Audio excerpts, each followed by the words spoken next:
Welcome to the Amen Podcast, where all men from all walks of life, backgrounds, and ages can obtain the tools on how to become alpha men from a Christ-centered perspective in today's society. Here's your host, Jimmy Greer. All right, everybody.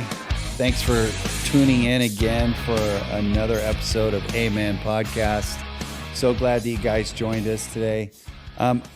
This guest, I've known him not for a real long time, but wanted to get him on the show and just kind of talk about some processes that he's gone through in life and currently in some challenges. And I'll introduce him here in just a second. But something that was really, on my mind that I wanted to know from his perspective, because traditionally, we get a lot of, let's just call it what it is, just older guests that we have.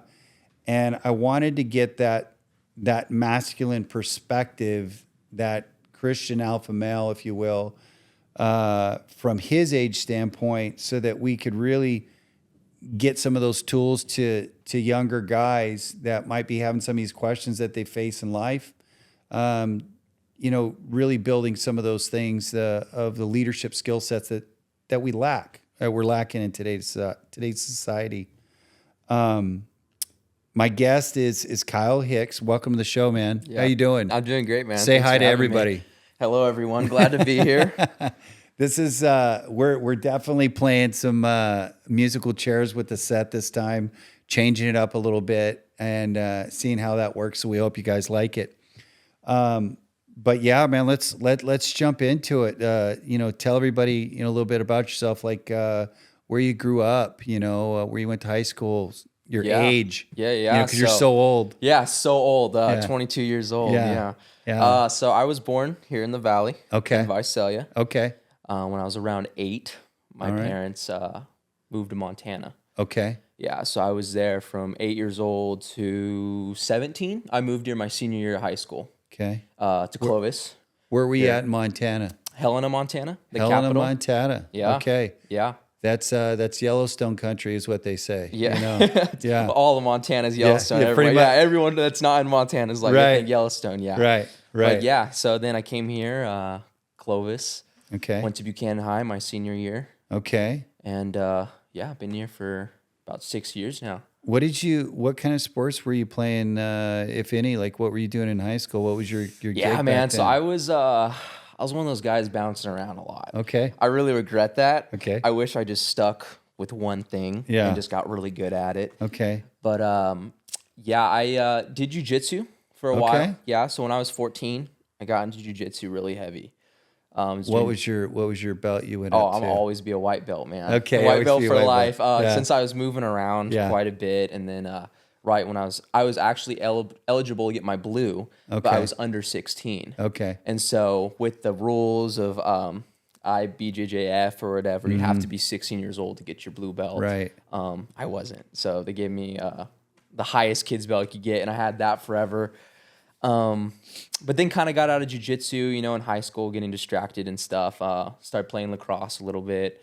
Where'd you do that at? In Montana. Oh, you did? Again. Okay. Yeah, I played lacrosse for a couple years. How was that? It was good, man. Yeah. I liked lacrosse a lot. Yeah? Yeah. It's not a common sport, It's not a common sport, Yeah. especially here, like in California. I know the East Coast, lacrosse was pretty big. Right. But it was a really fun sport. Yeah. But I would say those are the two biggest things. I tried rugby out for a year, broke my wrist playing rugby. Nice. Halfway through the season, Nice. which is absolutely terrible at Yeah? it. Just a small little skinny kid, and these guys are like 3 times my size. Were you quick? I was quick. It's the only thing I had. Yeah. I was a wing, so I was way on the end. Okay. They would toss the ball to me, and I would just, run for the hills. Yeah. But when I got hit, I felt every bit of that. Wow. So, yeah, broke my wrist halfway through the season on that. Okay. But I think jiu-jitsu is one of those things that stuck. I even, did it here in California. Okay. I was doing it before I started, prepping for selection and all that a couple years ago. So Sure. I want to get back on the mats. I stopped because of injury. I just couldn't afford to. I mean, we're pushing our bodies so much regardless. Yeah. I was like, I didn't want to get on the mat and, tear my ACL or, dislocate my shoulder or one of those things. But And remind everybody, and me including, like, how old were you when you were doing that first? It was like 13, 14 Yeah, so it was years, 14 when I found jiu-jitsu. I think that was one of the things, man. I found jiu-jitsu, and I was like, this is my place. Like, this is super cool. Yeah. Just humble guys just getting after it. What kind of disciplines would you say that you experienced in that? Man, it definitely teaches you a lot. Jiu-jitsu is they call it the gentle art, which is it's pretty funny. Doesn't look like in the cage. It's not Doesn't really look too gentle. Yeah. but it's a gentle art, and it's very much an art form, man. Because it takes a special person to learn jiu-jitsu and actually to get promoted in belts. I mean, it's not easy. It's I think the hardest martial art to get promoted in belts. It's not like other martial art forms. It's not. Like Taekwondo, karate, all these things. It could take you, easily 2 to 4 years just to get your blue. Right. It takes guys 10 to 15 years to get their black. Like it's it's no joke. So it's a discipline. You have to show up every day and put in the work. Yeah. But also you got to leave your ego at the door, right? You can't come in, big macho. Like I've rolled before, and I'm just a white belt. Right? Yeah. I'm just learning. Yeah. As any of the guys that tell you, you're just always learning.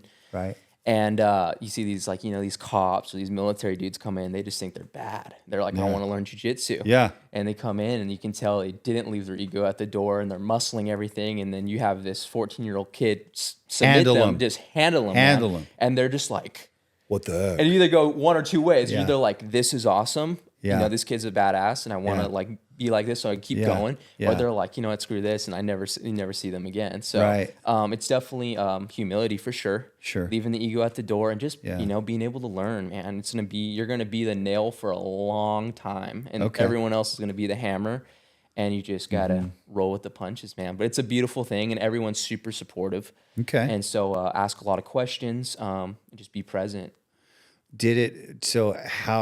Okay, so you're 14 at this point. Yeah. And what year was it that was it 8 when mom and dad got divorced? Mom and dad got divorced when I was 12. When you're 12. Yeah. Okay. So a couple years before that. Okay, so a couple years before that. So how did that help you, kind of cope? Did it help you cope? Oh, for sure. It gave me something. My parents' divorce was a very ugly divorce. And so when I found jiu-jitsu, it gave me that family outside my family, right? Sure. Those guys that cared about me, saw them every morning. My dad had this studio apartment right across the street from my gym. Oh, okay. So it was like That's cool. a minute walk. It was in downtown Helena. And I'd get up every day at 7 in the morning, and I'd go and I'd train for a couple hours. How big's Helena? Man, probably it's grown. Yeah, well, of course, It's it's grown a lot. All the Californians Shout out moved Yellowstone there. for that. Right. But probably then it was, including there's some little sub towns outside of Helena. It's probably 25,000 people, I would say. Small by California standards, right? That's a town, man. Slow pace, which, and this is not a hate on anybody from there, but I bet they covet that slow pace of life, easy going. Everybody knows everybody kind of thing, right? It's a good and bad thing, man. It is good and bad. And I grew up in a small town, so I know all about the rumor mill, and it's insane, like how quickly that stuff kind of, is a part of that culture there, Yeah. Montana's great though, man. Yeah. I liked it. I mean, there's goods and bads everywhere. Sure. But Montana's a beautiful state.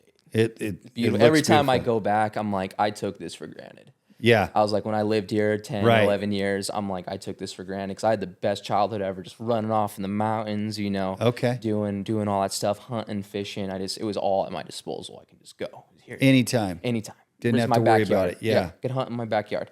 Jump on the 4-wheelers, take off, Did you have a little crew of buddies that you ran with? I did, yeah. We had a little crew, riding bikes everywhere and building forts up in the mountains and stuff. And nice. So it was, yeah. What were some crazy stuff that you guys did as kids? Oh, man. Did you guys blow up anything? Yeah, well, not blow up, but I remember one time, so there was this creek right by my house, and there was this big wasp tree. I remember me and my buddies was right next to the road, and we'd ride our bikes, and we're like, we want that down. So, we're kids. We start grabbing rocks and throwing it at it. Right. So I grab a rock, this big rock, and I throw it at it, and crack it. It falls down. Yeah. And inside, I see this big swarm of hornets, wasps, whatever they are. Yeah. And it was just this black cloud. Oh, crap. And it just moves towards us. And we're all on our bikes. And where the creek was at, and where the road, so where the hornet's nest was at, it was right at the bottom of this steep hill. Okay. There was this road that went up, and then there was more houses at the top. It was a steep hill, man. So if you're a little kid on a bike, like you gotta huff it. Yeah. Hill. And so we're at the bottom of this hill, and all these hornets are just attacking us. We're getting stung everywhere. We're just getting stung in the face, my shoulders, man.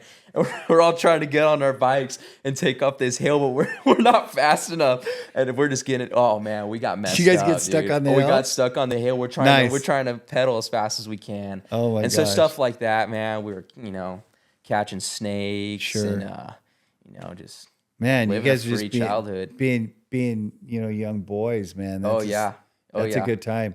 See, now the funny thing about that is that this is like what? It's like what, 2000, roughly when you guys are like 10, 12 years old. 12 years old. Yeah. What was that, like 2011? Yeah, right around there. Yeah. Okay. So that kind of lifestyle is unheard of now. Oh, for sure. Here, right? Yep. There, it's commonplace. There. Yeah. And I realized that when I moved here. Yeah. I mean, my senior year, I was just like, I grew up a very different way. Even the high school camaraderie was super different. There versus here? There versus here. What did that look like for you? So in Montana, it was very, everyone knew everyone, man. Like, how big was the school? Oh, it wasn't big. I couldn't tell you how 1,000 many people? kids. Maybe over 1,000 people, Yeah? I'd say, a little bit over. Maybe my graduating class there would have been like 3, 4, 5, maybe 200 people, 200? maybe. Yeah, 200 people. Okay. around there. All right. Maybe a little bit more. Okay. But everyone knew everyone. That's a Everyone tight partied. click town Everyone right partied there. with everyone. The jocks partied with the band kids partied with the jocks. Like everyone just knew There each was other. there was no cliques at Yeah, all. when someone was throwing a party, everyone knew about it. Right. So there was Yeah, just yeah. a lot of like no one really. There was no. When I get here in Clovis, the most clickiest thing I think I've Wow, ever man. experienced in my life. These guys are pulling up in brand new Chargers, brand new Ford Mercedes, Raptors, Mercedes, Beamers, and then yeah. I'm pulling up in my shot out Ford Escape. They're like, "Who's this guy, man?" And it was definitely. I didn't get along honestly with a lot of the people there. Did you get in trouble? Yeah, the most attentions I ever got in school was at Buchanan for the most dumb stuff. The heinous crime of I remember I had a swim meet, and I had a class right before my swim meet started, and so I'm in class for like 20 minutes, and then I go to my swim meet. Yeah. I had flip flops on, right? 'Cause Yeah. I'm about to go jump in the pool here in 20 minutes. My teacher gave me a detention for wearing flip flops. He says you need closed-toed shoes. I'm like, well, I don't got them. Wrote you up. Wrote me up. Okay. They have a shaving thing. I could barely grow facial hair as it is, man. I'm a 17-year-old kid. Right. And they do on the intercom. They'll like stand up. Everyone's getting checked for school dress code, and it's like stand up. Everyone stands up. I'm like, what the heck, dude? What year is this? 20. I graduated in 2019. Okay. Yeah. Okay, gotcha. And so from my face. So long ago.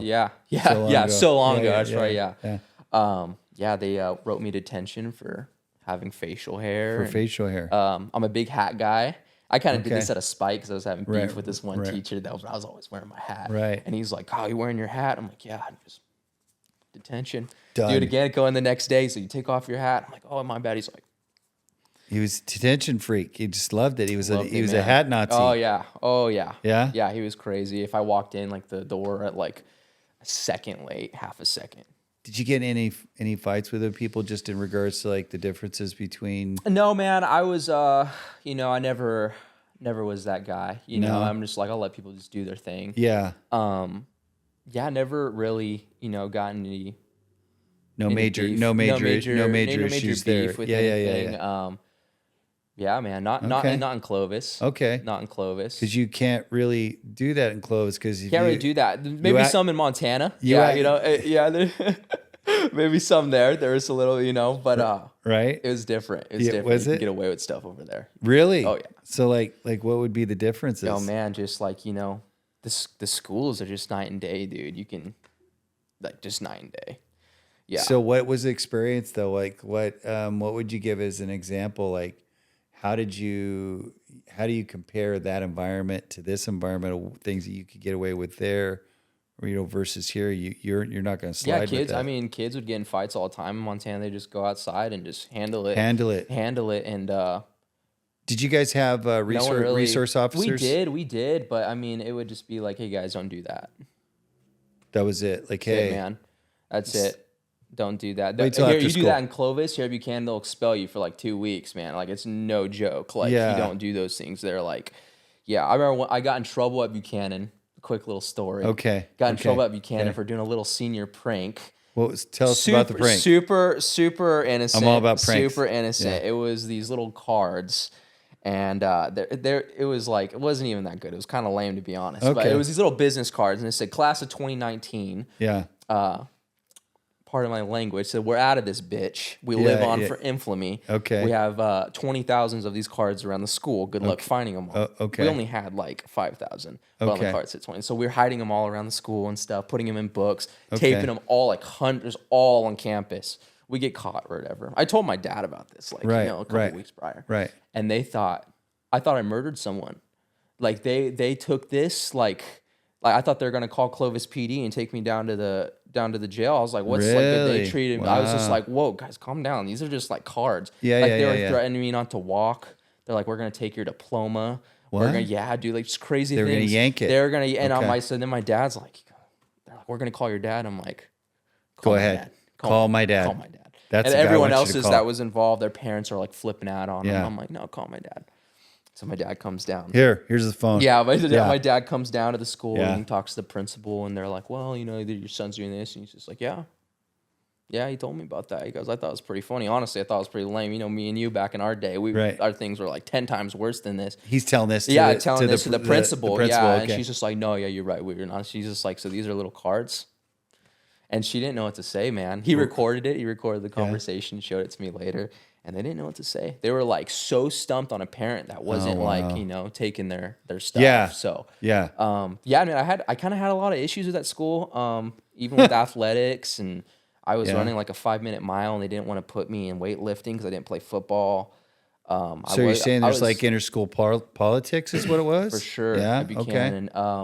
Interesting. But one thing I got to credit them is their swim team helped me out tremendously. Really? Yeah, I joined their swim team.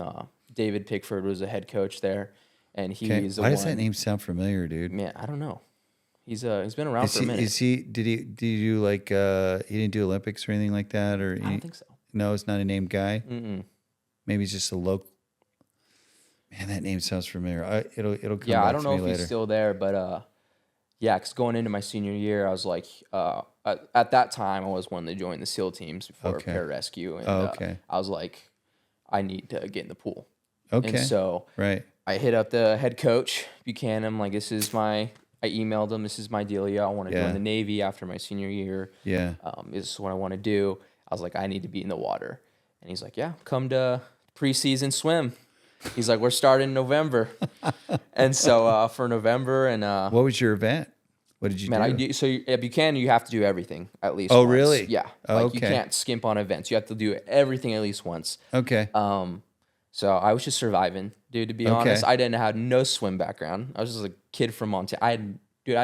I could tread water, float, like so you have like no swim skill no whatsoever. competitive swim skills, man. Oh, People wow. say they can swim. They're like, okay, define swim. Right. Do you right. mean like, drinking a beer in the pool swim? Like, Yeah, I yeah, can yeah, stay afloat float. without Yeah, drowning, yeah, or stay like afloat, yeah. swimming, laps on end. Right. There's a difference. Right. And so I didn't know how to do that. And Okay. those guys crushed me. Really? Oh, yeah. Okay. So did you ever get into your own event? Yeah, with so them? I was like on the relay teams. Like I did relay, the 100-meter sprints. Okay. I remember those ones pretty heavy. What was your best event? Probably the sprints, Yeah? the 100-meter sprint. Yeah. All gas. But these guys were crazy good. Like I'd go to these. What? Okay. Now this is a common. I'm going to jump in here real quick. So most people understand this is that you get an outsider guy like yourself, and then you're in this situation when these kids have probably been swimming since they were just old enough to start, 4 or 5 walking. years old, bro. Yeah, it's like crazy. right out the gate, right? yeah. Okay. So Yeah, continue. so these guys are collegiate swimmers, man, getting scholarships to Harvard and Stanford. Wow. And I'm over here. They're fast movers. Yeah, and these are seniors, right? So I'm a Right. senior too, man. This is my first year, new school, Right. new kid, joining the swim team. So you're kind of like Footloose in situation, right? Didn't feel like it, dude, because I didn't end with the girl, man. Like, it was like I was not the cool kid. You did not get the girl. I okay. was the outsider for sure. Wow. It was probably one of the roughest things, man. Yeah. Not being, being able to click. Yeah. Feeling super excluded. Gel with people, yeah. But I knew my end goal and what I wanted, and so I needed to be here. I needed to be in the pool. I needed to be swimming. Sure. And so, now and then you get out of high school. So none of it matters. You grow up, and no cares. one knows no one, and everyone just moves on with life. So, right, definitely glad I did that. It's one thing Buchanan did for me, man. Taught me that's how to cool. swim. That's a good experience. Oh yeah. So now you've kind of done this transition from Helena, this super peaceful. I've got everything at the back door. I can go and go fish and hunt with my buddies. Everybody's known. I know who everybody is. And then you come here, you're just fit. You're literally fish out of water, and then you engulf yourself into swimming.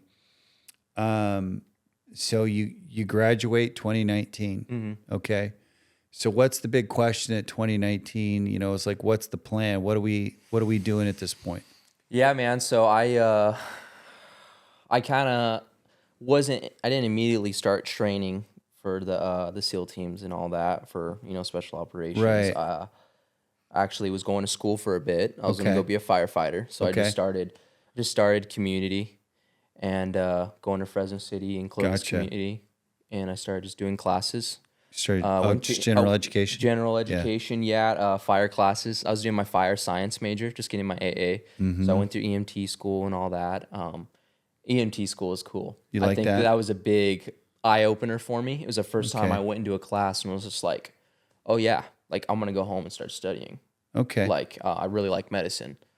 So we're going to get back into that in just a minute, but what we're going to do, guys, we're going to take a quick break and give our sponsor some time to talk about their products and services, okay? We'll be right back.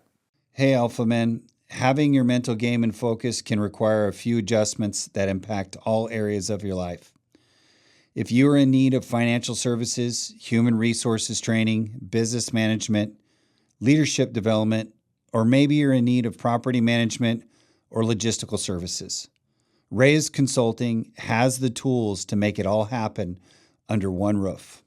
Give them a call, 559-246-0451. Stay alpha. All right. Welcome back, everybody. Thanks for hanging on tight. Hopefully you got down the zip line okay. You're good to go, and we're going to settle back in here with Kyle Hicks and continue this story. Last we were talking about I think it was paramedics EMT. Yeah. So EMT. I went to EMT school. Okay, so right after. So tell everybody what that was, what that entailed, was cool, what that man. Looked like. So many people go through EMT school, but I've never been a school guy. Never. I barely graduated high school, man. I remember it was the last day to grade check. Okay. And I had an F on my record. And I go to my geometry. I couldn't pass geometry. Yeah. Go to my geometry. That was the same teacher that gave me all my detentions. By the way, oh, yeah. Okay. So he hated me for a reason. He didn't scoot you any grace at all, man. No, but this one I was like, dude, I'm like, I don't want to retake your class again. I know you don't want me here. Right. I was just like, I don't want to be here. I'm like, can you just scoot me a couple points for a D so I can get out of here? And he was just like, he's never wasn't directly be like, yeah, I'll do that for you. He's just like, well, let me grade your next test. You have your last test, and we'll see. And then I got a D and graduated high school. So school was never my thing. So when I took this EMT class, I was like, oh man, this is super cool. Like you're gonna get in it. Yeah, I was like the human body was just very intriguing to me. Okay. It was pretty black and white, man. Mm-hmm. Like bleeding here. This is what you do. These are the process. These are the steps. These are things to look out for, and you just go down the list, right? Yeah. And I wasn't just paper test, computer test. It was like hands-on tests as well. So you walk in, they give you a scenario. What do? Run it. Nice. And so I really enjoyed the hands-on. I'm a very hands-on visual learner, and so I really enjoyed that. And if I wasn't going the military route, I'd be a firefighter paramedic all day. Wow. Yeah.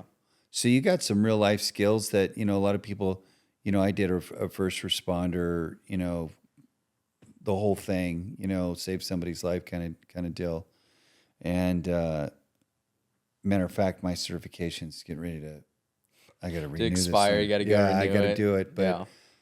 and I want to do it because, dude, it's cool to have. It's man. a cool school, skill to have. And you never know when it's going to, it's kind of like the old saying. It's like, you don't need a gun until you need a gun. Yeah, exactly. Right? So you don't use that skill until you actually need the skill. You need it. Because somebody's choking, somebody's, 100%. got a cut, somebody can't breathe, that kind of thing. Yeah. So have you gotten to use that skill set since then, or I really no? haven't, man. No? Only time I ever, so I was right after that, I was lifeguarding for a bit, and only time I used it was pulling kids out of the wave pool and they're choking on water, getting them on oxygen and stuff. Yeah. That's the only time. That's about it. Yeah, Okay. that's about it. All right. Never really had to use it. Okay. But definitely was a starting point for me. Okay. Yeah. Let's kind of rewind here a little bit. Let's talk about, divorce in two households, man. How did how'd that impact you as a kid? Like, what year was that roughly? So I was 12. So again, that was probably, 2011, 2012, around in there. Yeah. So I have a little sister that's 5 years younger than me. Okay. She's 18. Okay. And so it was rough because she was confused on what's going on. Are you guys pretty tight? We're pretty tight. Okay. Yeah, we've been talking on the phone a lot. Okay. I haven't been there for most of her growing up because when she started becoming a teenager, I was here in California. Right. And so I haven't been there, just over the phone. So, Okay. it was very important to me to keep that relationship with my sister. Yeah. But yeah, man, it wasn't easy. It wasn't easy. It was pretty rough, and I know a lot of people that come from divorced families can definitely understand that. But it was dysfunction junction over there for sure. Really? Yeah, it was. Okay. And so Did you have the two household rule? Like, you got rules here, you got different rules there. So it was wasn't really a two household deal. I mean, because my dad was struggling when my parents divorced. I don't want to get into too much detail with that because we'd be here for another 3 hours. Yeah. But my dad didn't have much after the divorce. Right. My mom took quite a bit. Yeah. And so my dad was living in the Walmart parking lot in like negative 40-degree weather. Wow. He couldn't afford to live. My mom was taking over half of his paycheck in child support. Wow. And he was making so my parents split when I was 5 for a little bit. Okay. Got back together. And so when the money he was making here in California was significantly more than what he was making in Montana. Yeah. And so when they divorced again, child support just picked up where they left off and had him paying what he was paying here in California, making 3 times the amount of money on his Montana wage. Oh, wow. And so they were taking over half of his paycheck. He couldn't afford to live. He could barely afford to put food on the table. And so he was living in the Walmart parking lot in his trailer. And man, I get all my resiliency from my father. Yeah, that's some He tough showed times. me, that man is, I definitely wouldn't be who I am today without him. Right. Watching him struggle and keeping a smile on his face was Yeah. lovely. So, yeah, it was a lot different, man. It was kind of not this typical, go from this house to house. My dad was in a state of survival. And so it was different. It was very different. Okay. Yeah. So what was the environment? How long did you live with your mom? Was it primarily with your dad? So my dad's biggest goal is he's obviously you want to provide for his kids. And he's like, the only way I'm going to do that is go back to California, get my old job back. He's a correctional officer. Sure. Works at Pleasant Valley right now. Oh, okay. And he's like, I just need to make money. And I'm going to have to leave. It's the only way I can do it. Okay. And so he left. I lived with my mom. And so for a majority of it until I left and came here. What was that like? It was different. My mom, she struggles with some things. So it made living with her very difficult. Substance abuse? Substance abuse, yeah. Alcohol, always been that way since I was a kid. Yeah. I feel like functioning alcoholics, they're like, it's okay, it's just a glass of wine, but then a glass of wine turns into 2 bottles. And just because they're able to get up and go to work the next day, I don't think it's a problem. But yeah, I remember it was bad when my dad left, being like 12, and my mom would just get blackout drunk and start drag out fights with me, and just not remember the next day. Really? When I got older and I started, having a vehicle and needed places to be, she would just, get in huge fights, take my keys, and then I get up and I need to get to school, I need to get to practice or something, and she doesn't know where they're at. She'd take my phone. Your sister's there at the same time? Sister's there at the same time, yeah. Okay. So my parents, they were fighting a lot, right. every night, Right. And so when my dad took off, that just came onto me heavy, very heavy. I remember I'd try to pretend sleep. She'd come into our room and just fight over the sky being blue, just like ran. I'm like, what are you talking about? Right. Like, so I saw. Just start yelling at you? Just start yelling, man. She would just over things. I'm like, and me and my dad would, we talked about these things later on the road. I'm like, I'd tell him what I went through, and he's like, that's how our marriage was.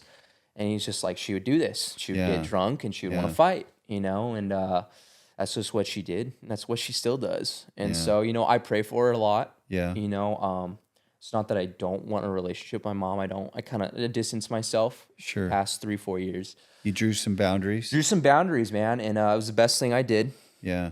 People are always like, well, that's family. How could you do that to family? That's your mom, right? And I disagree with that. If someone is bringing so much negativity into your life, and I think negativity kills, that you need to get rid of that cancer. It does. And when I did get rid of that cancer, I grew so much as a person. Okay. And so I did that, and I reached out a couple months ago, actually. I was like, hey, this is where I stand with things. I just want to let you know. It's like, I pray for you. Yeah. This is where I stand, and it's not that I don't want a relationship with my mom. I do. Okay. And so I threw it all out there, and I was just like, but if you're gonna hit me with that same old BS that you always hit me with excuses, then I'm not gonna respond. And sure enough, she did. She hit me with all that same old stuff, excuses. Woe's me. I'm the victim, and I'm like, I just want accountability. I just want you to take accountability for your actions. Yeah. And so that's where we stand with things, man. That's a tough beat, man. It is, but man, I learned a lot from that divorce. I had to grow up. At age 12, I had my little sister. My parents were dealing with their things, so I had to grow up, man. I had to, take care of her. Did your sister get a lot of chewing from your mom as well? Or was it? So then once I left, then it kind of came down to my sister, and I started getting calls, and so it did. It came down on her hard, and she wasn't ready for it. And so I tried just, coaching her from the sidelines, trying to deal with it. I'm just like, this is what it's about. I'm just like, but you need to, she's doing good now. My sister's doing really good, but she figured it out. Yeah. And so she joined the Army. I think a big reason of that was it was a way out, trying to get out of that dysfunctional household. Yeah. And it was a straight and narrow path, and getting her school paid for, all that stuff. And she's doing so good now. So good. Yeah. Good. That's awesome, man.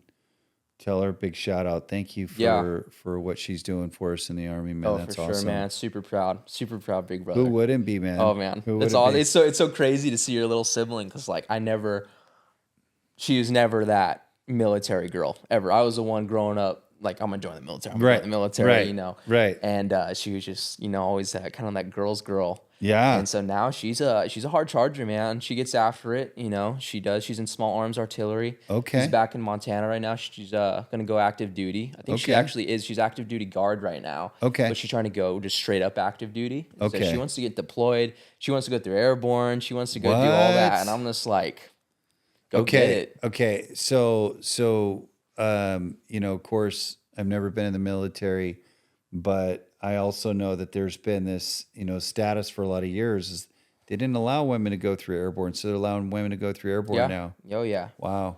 Yeah. Okay. Airborne. Airborne's a bigger units. So it's not technically like special operations or anything like that. Not like what it used to be. Not like what it used to be, but it's still. It's a school. It's static line jumping. Oh, okay.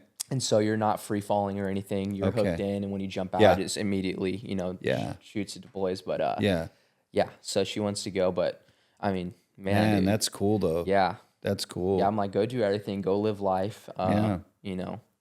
So you've got some pieces of a puzzle that are starting to gather here. You've got, the upbringing it's fun, but you're in between two different states, two different environments. You've got some sports. You've got swimming, and then you test the waters per se. At EMT. So I'm kind of starting to see some of those pieces of who you are now, who I know you are.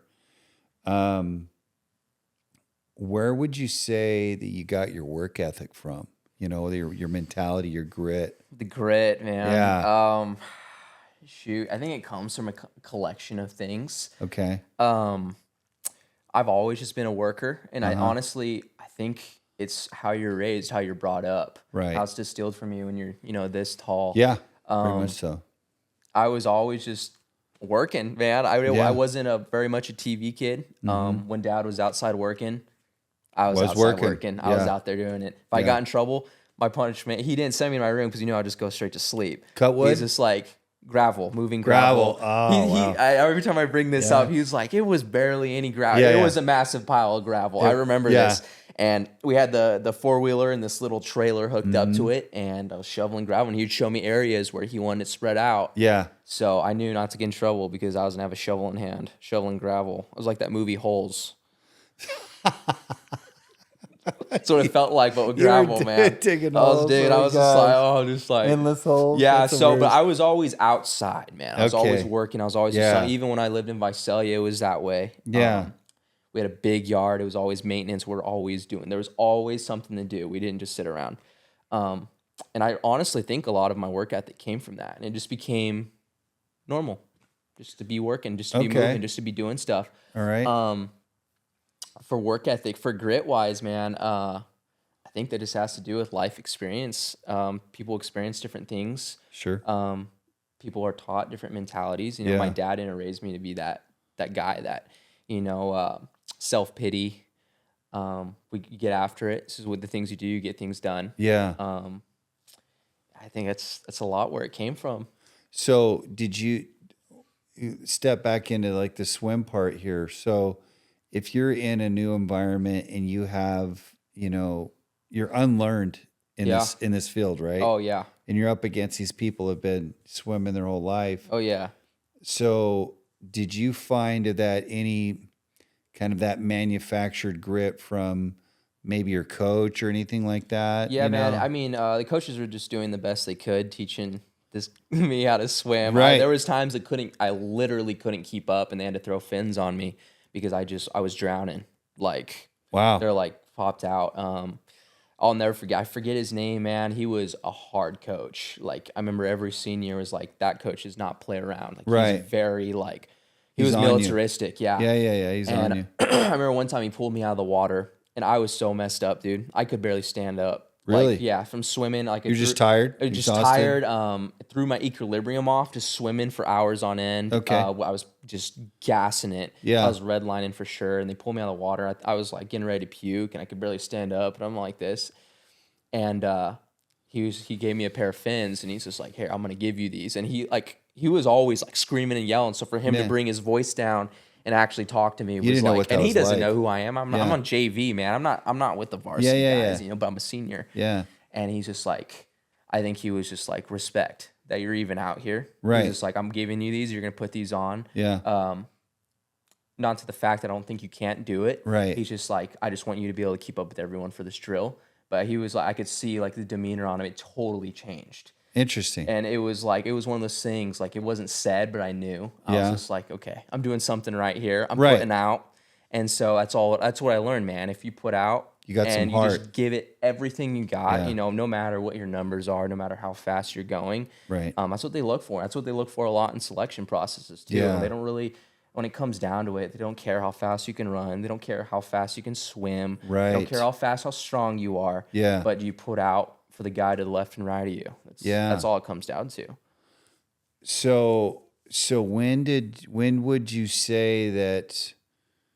We're gonna probably leap some spots here, but we'll come back. But where would you say like this was the moment for me that I found Jesus, man. Like you had your Jesus moment. What man. does So that look like? I didn't have my come to Jesus moment. It Yeah. was a little later on in life. Yeah. I was too busy dealing with other stuff to honestly. I just wasn't. It wasn't there. I mean, my mom. Did mom and dad take you to church? Yeah. Or anything So. like that? Yeah, I went to church just very off and on, man. I Yeah. remember my mom would drag me to church every now and then. I hated going. It was just one of those things happen Right. once every 6 months kind of deal.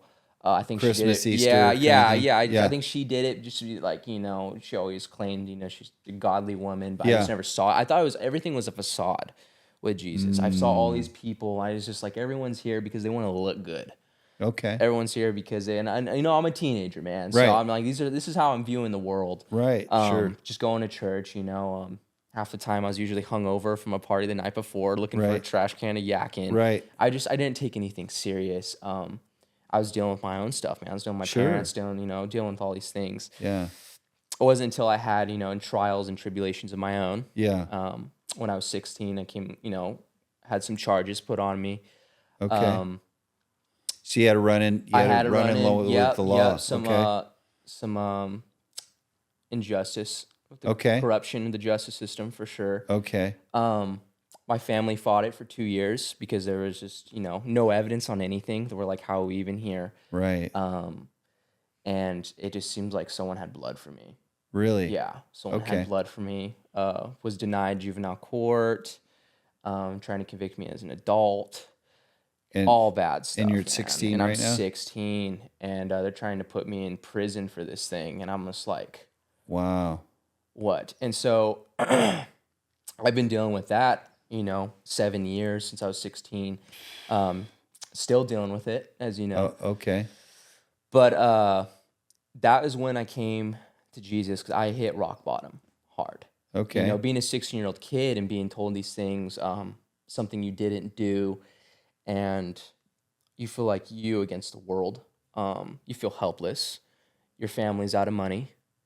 They can't fight and clear your name no more. It's Yeah. either you go to trial for $20,000, Yeah. and if you lose, you're going to be in prison for 10 years plus at the age of Oh, wow. 16. Fought it for 2 years, so I was 18 at this time. Yeah, so when I yeah. graduated high school, I was dealing with this. Yeah. I was like, I wanted to go to trial so bad, but I knew where it was going. And the corruption, we have cops lying, we have detectives lying, that this is not going to go my way. This isn't going to go my way. Why do you, if you want to get into that, like, what do you think that was? Like, do you think it was like small town justice kind of thing? Yeah, small town justice. The person did this charge on me. Her dad was a part of the sheriff's department. Oh, okay. And he was pulling Deputy strings. or the sheriff or? Yeah, so he ran for sheriff. Okay. Lost, and then sued the sheriff's department for because they let go of him after he lost for unlawful termination. Won like a substantial amount of money. Okay. Got his job back and everything. And so they're kind of scared of this guy. They're like, they just like Montana. And so he was in a lot of people's pockets. Okay. And so he was able to pull strings with judges, with detectives. Oh, wow. And originally Helena PD picked up my case. Okay. And they were going to drop the charges. They're like, there's not enough evidence for this. Right. They're like, we're going to drop this. Yeah. And the sheriff's department just came in and was just like, you're not going to drop this. We're going to take it. And Helena PD was like, all right. And so all my case and everything went to them. And then they were just. Could you get the case moved? Nope. We tried.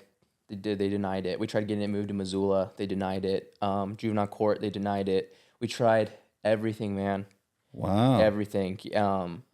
It just made you scratch your head. I mean, even now, getting my name cleared, so I can move forward in the military. Sure. The lieutenants, they're like, hey, like, I have to talk to everyone. We're pulling up your record. We're looking. This stuff don't make sense, man. Yeah. They're like, this is all like, what happened here? Yeah. And I'm like, yeah, corruption, welcome, bro. Yeah, welcome corruption, to the party. I'm like, Yeah. you might be a good cop, but all of your buddies aren't, man. Not, Yeah. 7 years ago, their names are there. You know who they are. Yeah. And so, yeah, it was definitely, that was my come to Jesus moment, man. That was just like, I can't do this alone. Yeah. I was rock bottom. Yeah.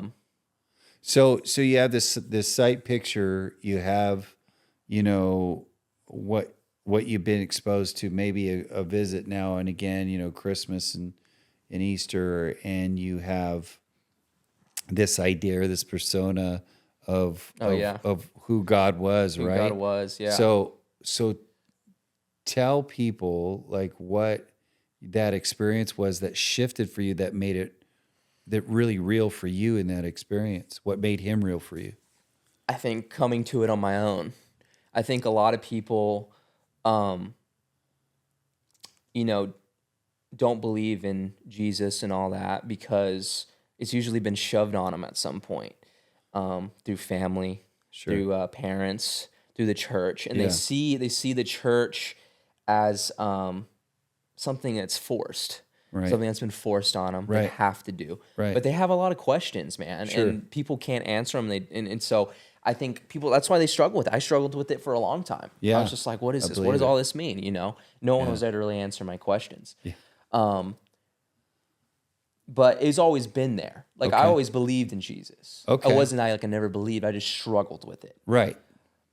Until I was down. They say there's no atheists in war, right? There's not. And everyone has their own war. Sure. You know, everyone has their own war, and it only gets to a certain point where only you know you're going to reach out. Right. And so that was my point of reaching out. I was in it, man.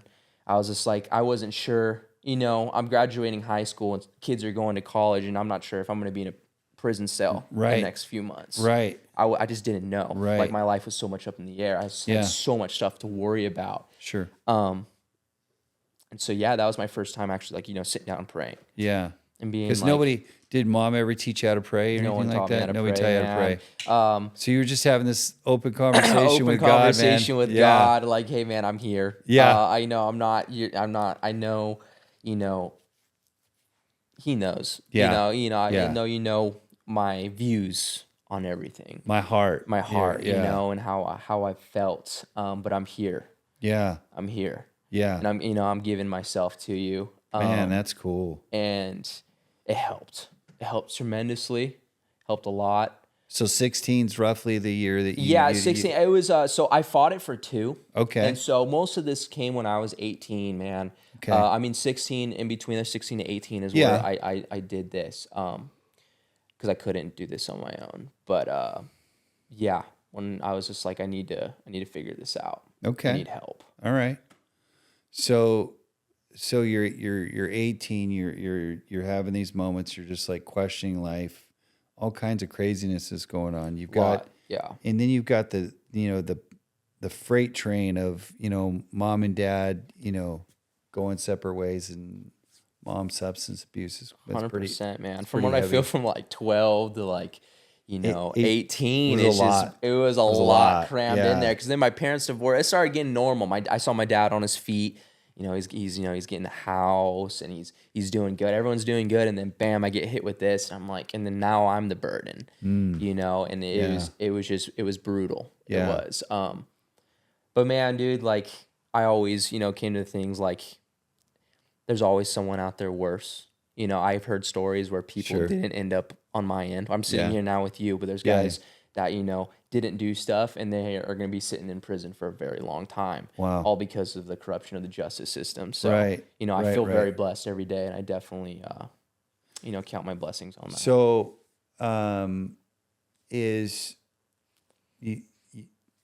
everybody's different in their walk, and that's really what it is, man. It's a walk, you know. You know me, I'm a big advocate of praying and reading the word. And do you have like a routine or anything that you get into, or is it just, you know, what comes to you, or what does that look like? Yeah, it's usually what comes to me, man. I'm not gonna sit here and say I dive into the word every day. Yeah. You know, I probably should way more. Yeah. But you know, we all should, man. All should way more. You know, I know some people that are just reading it constantly, reading the Bible all the time. Sure. And that just hasn't been me. Yeah. Not lately. Yeah. But I pray. Yeah. I pray. That's good, man. Gotta reach out.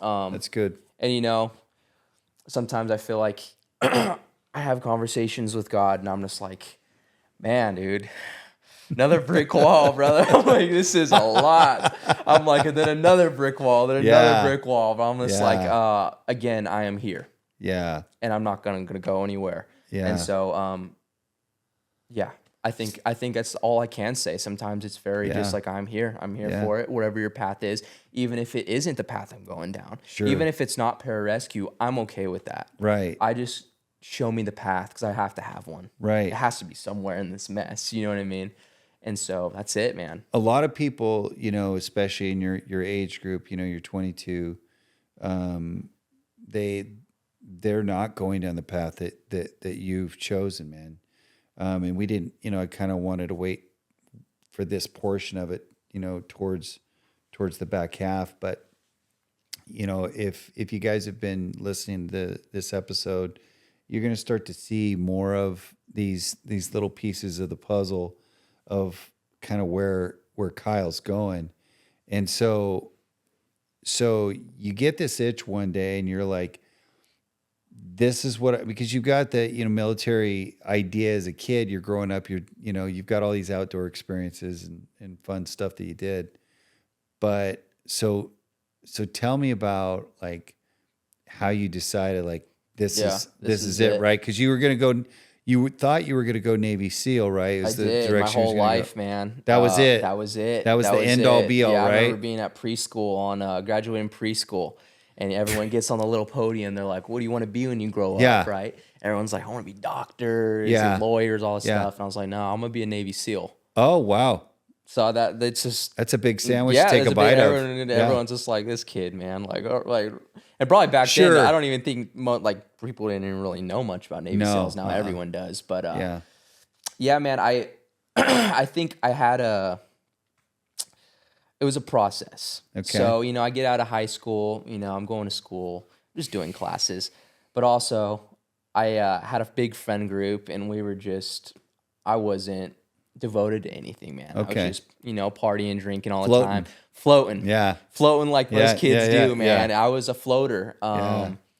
And I was just partying, drinking all the time, doing classes. Sure. I had a serious girlfriend at the time. Okay. And so, probably like 3 years after high school, I had a big falling out with those guys. Oh. I had a big falling out. And what caused that? Man, I just felt myself, I always felt like, I was just meant for something more. Always felt like I just wasn't with the right people. It was there. It was good for the time being. Sure. But I needed to do something. I think it's in my blood. Like, I need to have a goal. I need to be striving towards something. Right. And these guys they just were the opposite of me. And I wanted to find people that were like me, man. Sure. And so, yeah, I had a big falling out with these guys. I'm like, listen, guys, like, we're done. Right. And, me and my girlfriend at the time broke up. Partly on me. I made poor decisions. Sure. Big life learning there. And so I was alone, man. These people I knew since I moved to Buchanan, and I met this friend group. Yeah. There's everyone I knew since I've lived here. Right. So, they are gone. Yeah, they just kind of go do life, right? They just take off. I don't owe my girlfriend at 3 years no more. Sure. So now I'm just sitting in my room, like, go to work, come back. What do you do now? Yeah. And I was like, it's time to find something, man. All right. It's time to devote my life I need to go and do something. And so I always knew I wanted to go this route. So I originally started, I was like, I'm going to go join the SEAL teams. Sure. Grabbed Stu Smith's first training workout. Anyone that's training for buds or any prep, really, he has every prep under the sun for everything. Stu Smith's the man. He's been making SEALs for like 30 years. Yeah. So I got his first prep book and I started doing workouts. Started running. I started hitting the pool, and I literally went 0 to 100. I really did. Wow, man. I was just like, I had nothing better to do. You just hit the gas. I just hit the gas. I could barely do 4 pull-ups, and I just started doing pull-ups all the time. I started hitting his workouts like religiously. Wow. And yeah, man, all the way up until I met my buddy at the pool one day, and he's like, "You ever heard of a PJ? Yeah. You ever heard of a pararescue man?" Right, I'm like, "This guy, what the heck? Like, what's a PJ? What's a PJ? His pajamas? Yeah, what? I'm like, I knew of PJs. I knew they were medical dudes, but I didn't really know much about them. Yeah. So yeah, I met my buddy at the pool at GB3. Okay. And I'm doing the combat side stroke and everything, and he sees that, And he's like, "Oh, you going to like what selection you going Yeah, to?" yeah, Because yeah. the combat side stroke's pretty, It's distinctive. Yeah. Yeah. And I'm like, "Oh, I'm gonna go into the SEAL teams, man." And he's just Yeah. like, "You heard of a PJ?" And I was just like, "Oh yeah, I heard of PJ, like Yeah. the medical guys or Yeah. whatever." And he's just like, "They're more the medical guys, Yeah. man." And so I started training with him, and yeah. So this guy at the pool or Yeah, the guy at the pool Okay, that okay. showed me. And so we hit it off really hard. Okay. And yeah, we just started training. Started training. Yeah, we started training like twice a day. Train in the morning. What was your regiments like? Yeah, man. So we would meet up at the gym around like 5 in the morning, and we would lift heavy. A lot of lifting for like an hour, and then we'd lift and then go into calisthenics. Start doing calisthenics. So we'd be at the gym lifting, doing calisthenics for probably a couple hours. Okay. I'd go home, eat. If I had work, I'd go work for a bit, and then in the evening time, Come back. we'd straight hit the run. So then we would go do all of our sprint work, run Okay. work, mileage, and then Okay. hit the pool right after that. How far were your swims in the pool? Man, it matters. I was trying to hit over 5,000 meters a week. That was Okay. a good gauge for me. Okay. So, with the PJs a lot too, it's not just swimming. There's a lot of underwaters Sure. and stuff Sure. and breathing techniques. And Yeah. so I was doing a lot of that, trying to get my lung capacity up. Okay. So yeah, man, just getting comfortable in the water, being in the water, sprints in the water, long swims, long fins, trying to Okay. get my ankles trained up. Right. Yeah. So that's what we did do that every day. So what did you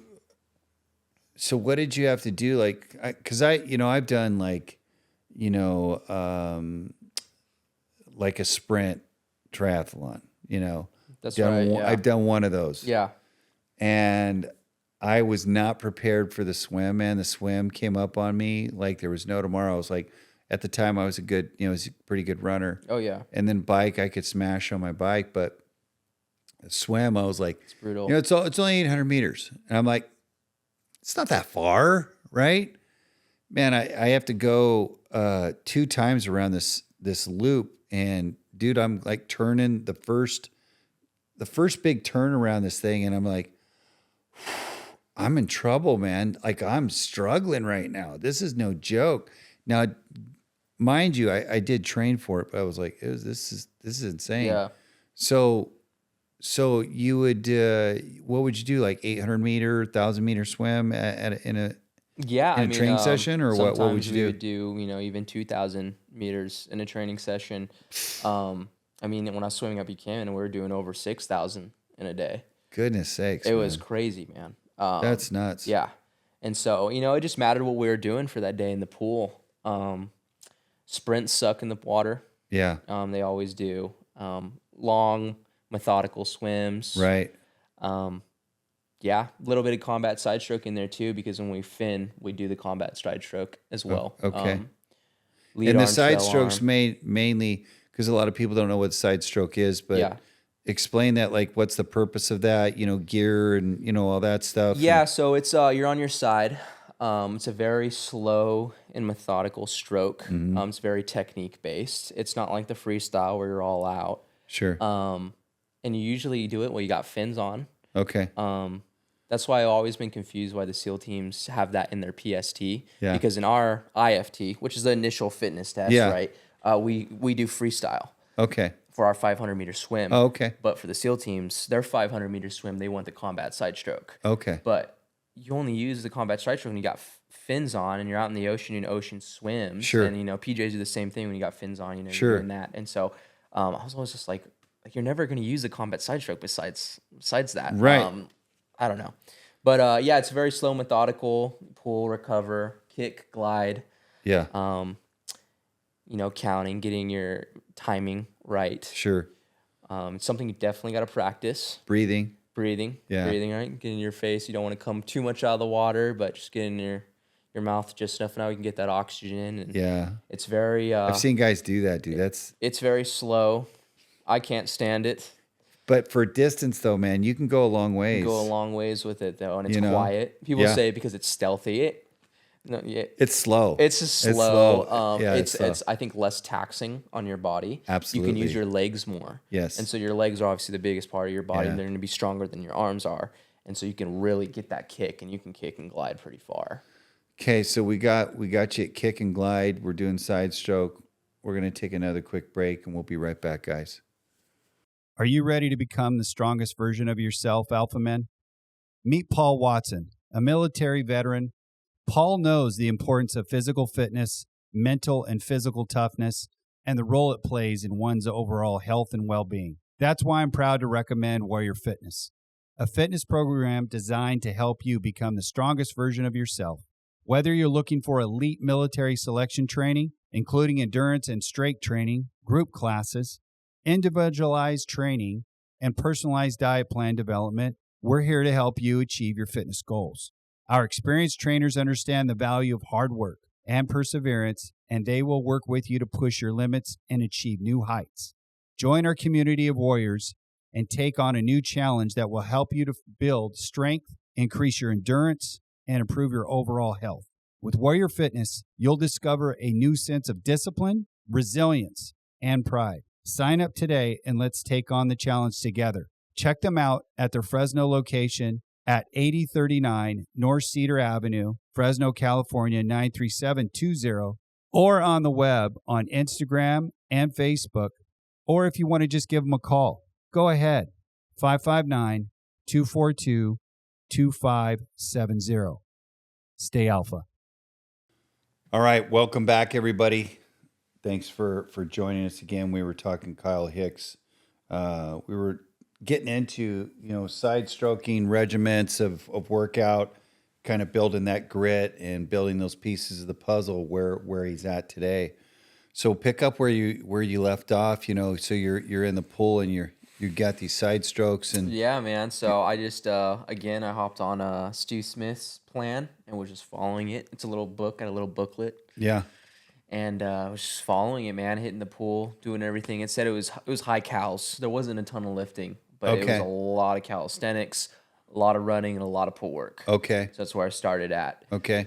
And then I met my buddy in the pool that one Okay. day. Yeah. And he's like, "Have you heard of pararescue?" And then so I started working out with the guy. We're working out a lot, and so I was like, "Okay, sweet, man." Yeah, he was just like me, prepping for a selection program. So I was just like, finding someone that was like-minded, going towards the same goal was like, it was crazy. It was like, And he was doing pararescue He was as doing well? pararescue at the time. I was going for the SEAL team. Okay. Gotcha. And he was trying, man. He was just Yeah. like, dude, come be a PJ, Yeah. And so I started looking into it. I was like, Okay. you know what? Let me do some research. Sure. Let me see what these guys do. Yeah. And dude, I kind of fell in love with their mission set, man. Really? I did. They're the people of just jack of all trades. They do everything. Just to mountaineering, to medicine, to, jumping out of planes, free Yeah. fall, to, being able to run and gun, getting attached to SEAL teams, getting attached to Green Beret teams, Yeah. Teams just for rescue, guard teams just for rescue. So if you don't want to be active duty, getting deployed anymore, you can get, sent to a guard team here in the States, and all Sure. you do is just rescues all day long. Okay. So, there wasn't like, as the SEAL teams, I was like, they're Tip of the spear. tip of the Tip of the spear. Yeah. They're going to be your entry guys, Yeah. going in. And so, Surgical. yeah, hostage rescue, all that Yeah. stuff. PJs do that and more. Okay. They do a lot. And so, I think a lot of people have a kind of a misconception of that, is that if they do hear, the word, PJ, they associate it strictly with like just down pilots, right? yeah. Which is That's what they started at. That's what right, they started at. right. Yeah. It's In what's World what War they II, do. Yeah, with down pilots. Mm-hmm. Now it's anyone that's down. Navy SEALs down. Call it PJs. We're gonna Go get come 'em. get them. Yeah. Green Berets down. Call Right. it PJs and you go get them. Right. And so now, that's what it's evolved to. And people don't know about Air Force Special Warfare. People think Air Force, and I tell people, they're like, "Oh, where are you? What branch?" Air And Force. I'm like, Air Force, and they're like, "Oh, you're good, man. That's Cakewalk. Easy, Yeah, right. man. Easy it's gonna street. be easy. I'm like, oh yeah, it's gonna be so easy. Yeah. You know? But no one knows about Air Force Special Warfare. Yeah. We have ground units, we have PJs. Sure. You know, we have like our version of SEAL Team 6, the Right. 24 Squadron with Right. you know, those guys get attached strictly to SEAL Team 6, the Right. 24 Squadron. Yeah. They're the guys. Yeah. They're PJs and CCTs. Okay. So CCTs, they drop bombs. So Okay. they're their other ground unit. Nice. Yeah, so they get attached. Those guys are some door hitters. They Really? get attached to SEAL teams and Green Beret teams, and that's what they're meant for. And they Okay. drop bombs. Okay. And they're combat controllers, so they talk with all the planes above, and they drop bombs. So they're calling in Call in airstrikes drops, and all yeah. that. So those guys are. My buddy actually switched. So my buddy that I was training when he got to when he got to selection, Yeah. he switched. He's like, I want to go combat controller now. He Oh, says really? that's the move. Okay. I think I like medicine a little Yeah. bit more. I mean, you never know. Maybe I get there. He said he just clicked with the CCT cadre better Yeah. than he did the pararescue guys. Okay. But man, I'm just looking for the long run, man. Like it's cool to run and gun and do all that stuff. It really Sure. is. But I mean, if you think about your future, getting out of the military, all that stuff doesn't Right. translate over. And that's Yeah. one thing I was looking at. I was looking at the long term on everything. Sure. You know, when you get out of your military career being a PJ, your book is that thick with certifications, man. All these, certification civilians pay thousands and 1000s upon thousands Right, of dollars to go right. to. We get for free. That's just, Right. go. Like Yeah. if we have the time, we're going to go. And Yeah. so, and then they just have so much rescue experience, high angle mountain, swiftwater rescue, all this stuff. Sure. And I'm just like, I love the outdoors. I'm like, they're always working on the outdoors. Sure. The pictures, they're, summiting mountains. They're in the Swiss Alps doing training. They're on snowmobiles. Mm-hmm. They're, doing all this cool stuff. I'm like, yeah, that's super cool. So let's get into it. You went to a training program. I What's did a that couple called, times. and where was that at? Yeah, so it's called SOCOM Athlete Okay. out in San Clemente.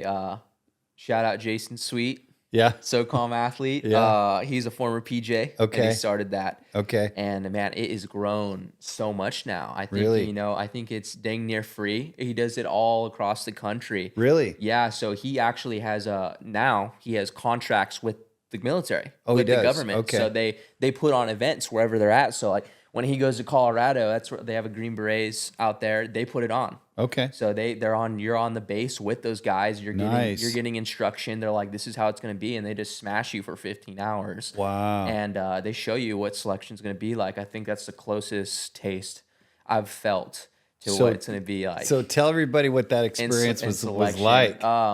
So it's pretty crazy, man. It's pretty surreal because you're around all these operators, right? Mm-hmm. We're just we're nobodies, Yeah, man. yeah. I mean, even me right now sitting where I'm at, I'm nobody. Yeah. I'm just training for this stuff, Yeah. right? You got to go do it. Yeah. So being there, you're just kind of peeking in at this point. yeah. And so you're around these guys that are just, they're just pipe hitters, man. Yeah. So you're in San Clemente, and they have all the special operations out there, not just Air Force. Sure. So they have, they get PJ guys out there, whoever they can. There's a couple SEAL guys out there, so Okay. there was active duty SEALs digging in our butts. Right. And so they get all these guys. So we're actually with the recon heavily, though. Recon Okay. Marines. Okay. So we're Force partially, Force Force Recon? Recon. Okay. Yeah. So we were partially on Camp Pendleton at their Nice. area, using their pool. Okay. And all that. They have a super nice facility. It's a big 50-meter pool, Olympic sized pool, big dive stuff for training and stuff. Okay. And guys dive and full kit and all that, rifles and practice training and all that. And so, but yeah, it was it was a kick in the butt, man. Really? It was. So they start off with a PST, the IFT, whatever you want to call it. That's just the entry, like we were talking about earlier. Yeah. So there's different orders for it. Okay. So at least I can attest for the Air Force. Yeah. It starts out with all the calisthenics. So we start out with pull-ups. Okay. As many as you can do in 2 minutes. Okay. Starts out with sit-ups, as many as you can do in 2 minutes. Okay. Strict. Let me ask you this. Let me get into this because I have a friend who went through SEAL Fit, Mm-hmm. and so What kind of people, what kind of caliber people, backgrounds did you have that were going through the training program? Dude, there's some studs out there. Really? Oh, some serious studs. I Yeah. mean, I had the guy I was bunking with. He was our class leader. Okay. He was going for the SEAL teams, and at the time I was too. Okay. He ran his 1.5 mile time in a 7:30. Okay. Like that's moving, dude. Like that's crazy. Yeah. There was guys just studs, man. Yeah. Just stud athletes. That But were like, there. did you have any Olympians? Did you have anybody? No that, Olympians, none nothing of that. like Well, that? these are going to be younger guys. So these are going to be guys like close to my age. Okay. Even younger, man. There were some Fresh out of high 16-year-olds. school. Yeah. So this Yeah. is like, hey, I want to go into special operations. Do I have what it takes? Let's see. Let's see. And it Yeah. doesn't break the bank, and you get the most experience out of that than you will anything else. Okay. Because that SEAL fit stuff, it's like $3,000 to go It's- through, man. it's- And I it's a feel like a couple lot of bucks. guys, I mean, sure, there's kind of like, guys that go through it that, are going to go and, but Yeah. usually that's for guys that, are older on in life. They're not going to be joining the military, and they want to see if they have what it takes to go through SEAL-like training. Yeah. They're going to pay the $3,000 and go get their teeth kicked in. Well, my buddy, he went through that, but he also, he said according to his recollection is that was a primary school that people would go to because it got you ready to go into SEAL team.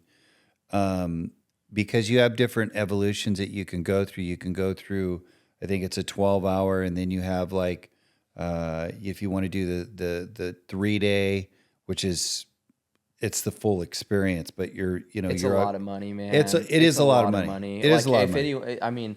I mean, yeah, probably. If you can afford it, If you can afford it, go do it, man. Yeah. But a lot of guys have made it through selection through SOCOM Athlete. If you get on SOCOM Athlete, Yeah. you guys had a lot of success. Yeah. A lot of guys. 3 guys made it through Hell Week together, former SOCOM athletes. Oh, okay. So like a lot of guys have become PJs, become CCTs, Good. have become SEALs. It's guys have made it. It's a no joke. So it works. Yeah. But yeah, so they start out with that, pull ups, sit ups, push ups, and then we do our 1.5 mile run and then our 500-meter swim. Yeah. And so we start with that. And there's a lot of us, so it kind of takes a minute. Sure. But then after we finish our swim, they're like, hell day's on. They flip that switch, and it's a flooded mask, getting hosed down, flutter kicks, can't see, can't breathe at your nose, underwaters, just stuff like that. Did you have anybody get injured No one during got that? injured. No. No, Okay, they're that's very good. They're very good at, watching. Yeah. Jason's not there to kill you. Yeah. But he's there to show you, hey, this isn't easy, and this is what you're going to experience. Gotcha. He's a very godly man. Okay, cool. We all prayed and stuff. Nice. He's a very, very godly man. Awesome, man. And I liked it. It was a lot of mentorship going on. You know what I mean? We were getting our butts kicked, but there's a lot of mentoring going on. Yeah. From just different cadre. This was not the SEAL guys. It was Jason, not Jason. And it was some of the recon guys just graduated selection. And they're all there like, hey, guys, we were in your shoes, a Right. year ago. And Right. this is what to expect. Right. And they're already graduating. Yeah. And so then I met guys that, that just graduated Hell Week that came down from San Diego. Oh, wow. And they're like, hey, they're already going in the second phase. Yeah. And picking their brains a little. And Sure. so yeah, just talking to all these guys. Yeah. But yeah, the PT was no joke, man. Blog PT was no joke. I think we did 3 miles going down to the beach, PTing on the beach for like another couple hours, and then getting the logs back. Who's going to carry the logs? Yeah, man, it was gnarly. Yeah. But yeah, it was a good eye opener. Working as a team, Sure. realizing it's not about you, Yeah. and definitely that you're gonna get through this, as a team. You're awake the entire time, Yeah, so you don't get any sleep. yeah. You're awake. It's a day, so I mean, It's a full day. It's Okay, a full gotcha. day, so it's like probably start to finish. I don't know, 14, 15 hours. Okay. Maybe a little less than that. Probably maybe 12. It's around that range. Yeah. It's not no 3-dayer. Okay. And so everyone's super highly motivated because they see Right. the end. Right. They're like, I just need to get to. I just need to finish I just this. need to finish this day. Yeah. And where you start losing guys is where you don't see the end. And you start running off at 3 hours of sleep, and it's day in, day Yeah, out. yeah. and You're that's- grinding. Yeah, yeah. Did I hear you say this right? That you did this twice? I did do it twice. What'd you do? You just wanted to run through it I again? just wanted to run through it again, man. They have another one in April too. I mean, shoot, I might as well just go for a third. So you're going to go for a third one? Maybe I might. Third time's a charm? Yeah, maybe so. You might- Jason would be like, "Man, why aren't you Yeah, on yeah, already, yeah. bro?" Like, I'll shoot him a text. Yeah. I've talked to him on the phone a couple times. He knows my dealio. Oh, he does? Yeah, we Okay. prayed together over the phone. Oh, that's good, man. It's super cool to have these guys, man, because I look up to these guys, a lot. These are the guys Right. that made it, Yeah, yeah. and they were a lot like me. Yeah. They're, he had a very, very rough, Yeah. time too. Yeah. And so, getting feedback from him and us praying Sure. together, means the world to me. But yeah, man, I did it twice. Man, that's cool. And second time was harder. They're definitely, they take the first time around, they're Right. like, this is what we're going to do better. Right. We were wet and sandy a lot the second Okay. round. Okay. Man, the chafing was real. And I'm like, this is only a day. I couldn't heard. imagine hours. I mean, just hours and days on end. Like, I've heard it. oh man. Like it's just I- open wounds. Oh, and yeah, You got dude. the sand grinding Yeah, in and there. so like from the logs, it Yeah. it rubbed down my skin on my shoulders a little bit. So then when I've you heard get that. in the sand Yeah. and the water, it definitely it stings for sure. I'm like, dude, this is only a day. Yeah. Like, Yeah. you really Imagine- feel humbled. You're Can you like, imagine pounding this for like Hell yeah, Week? yeah, just yeah, like, yeah. You're oh just my like, gosh. dang, man. Yeah. So it's definitely a big eye opener. Yeah. But yeah. Man, that sounds like a huge experience that you're trying to take on.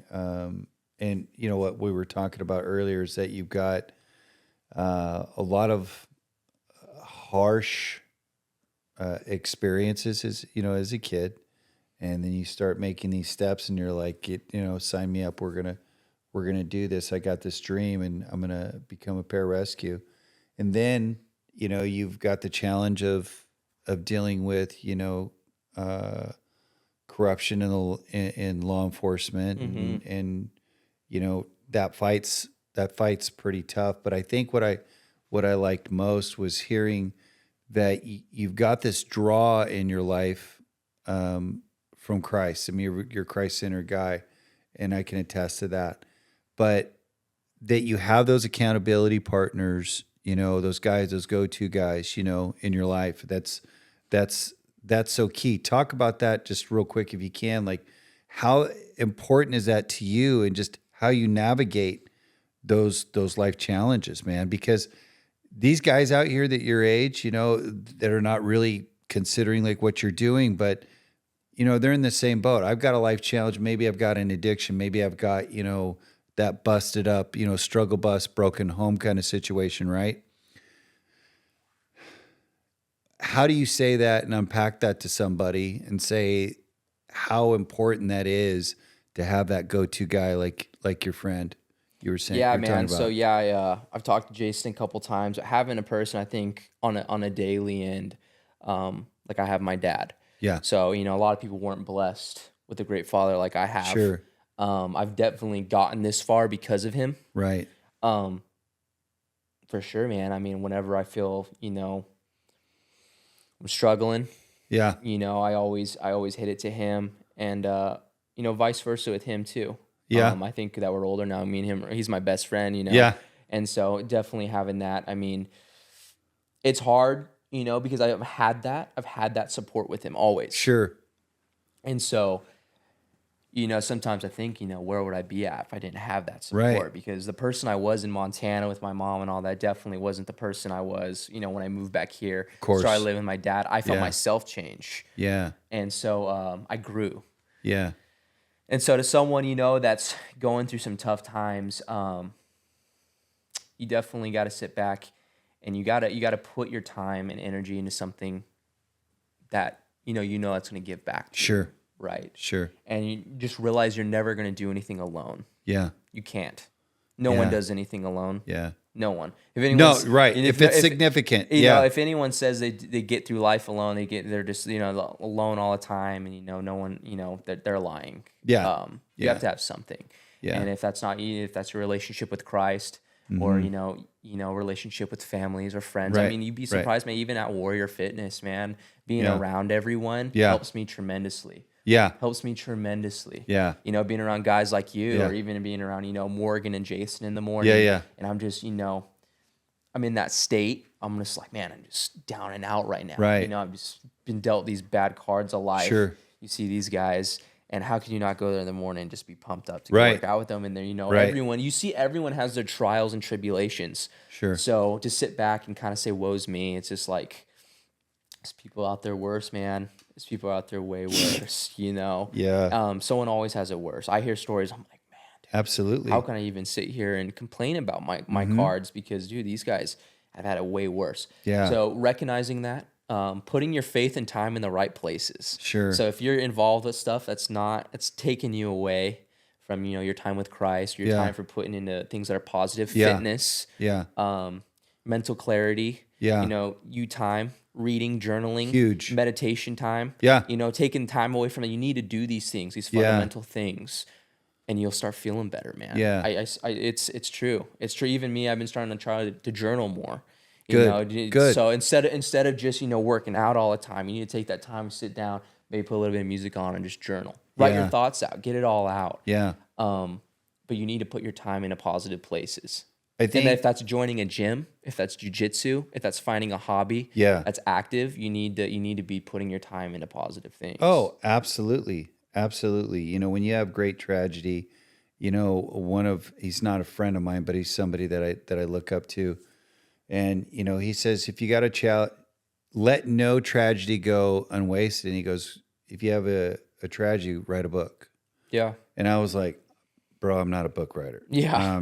That's not me. I barely spell my name, dude. Right. I'm not, you know. Well, crack open a journal, go to Target, buy a $5 journal, dude, and grab a pen and just write, man. Yeah. And, you know, just write without thinking. You know, don't give, you know, two craps about the spelling or your handwriting. You're the only one that's going to be in it. But just write. Yeah. And, you know, and it helps clear the mind a lot. It does. A lot. I started this book a while back. It's still in process, but it's not going to be anything lengthy. You know, but I think that going through that process, it's kind of helped me, you know, reevaluate where I'm at, where I've been, where I want to go, kind of thing. But the one thing that I definitely have realized, I didn't realize it recently, but it's been reminders throughout my life, and it's that the only reason why I am where I am today, not according to somebody else's measurement of success or whatever, is because of Jesus, man. That's it. That's the only reason why I draw breath. Yeah, 100%. Right. So I go to the gym, right? I have my regiment for that because of him. He allows me to like physically do that, right? We're doing this podcast because of him and because that's what it's about. So for you, as you know, somebody in their early 20s, man, you know, we have guys different age groups here, different circumstances. It's not just military background. A lot of people kind of gather that, but we're really what we shoot for in the show is we try to draw from that leadership mindset. And, you know, fortunately, you know, military does have a lot of that structure, and you can apply that in so many different areas of your life, even in your walk with God. You know, you get up in the morning, you pray, you read, you know, you talk, pray, whatever it is, go to the gym, you know, do your thing. Man, there's value in that. And I think that men today have kind of lost that.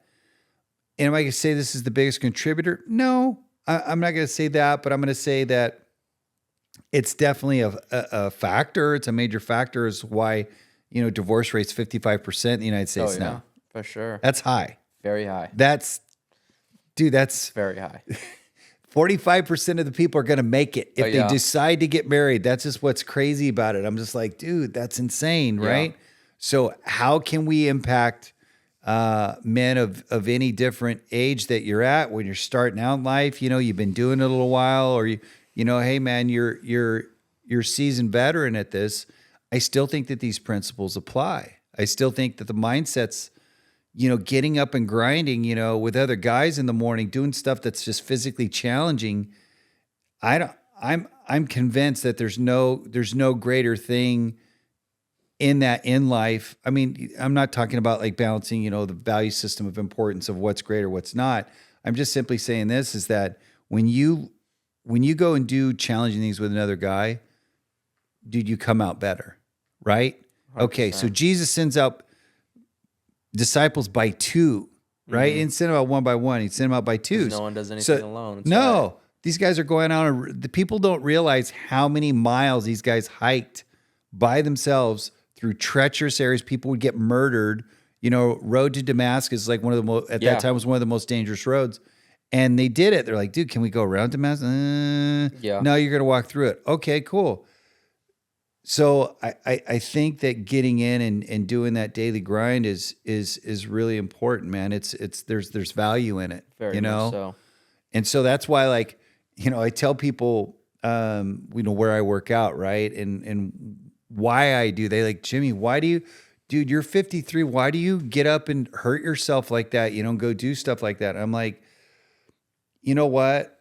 I can sit here at life and I can just kind of put it on cruise control and I can, get ready for, a diabetic retirement and, go put on some golf. Nothing wrong with golfers. I'm not hating on golfers, just not for me.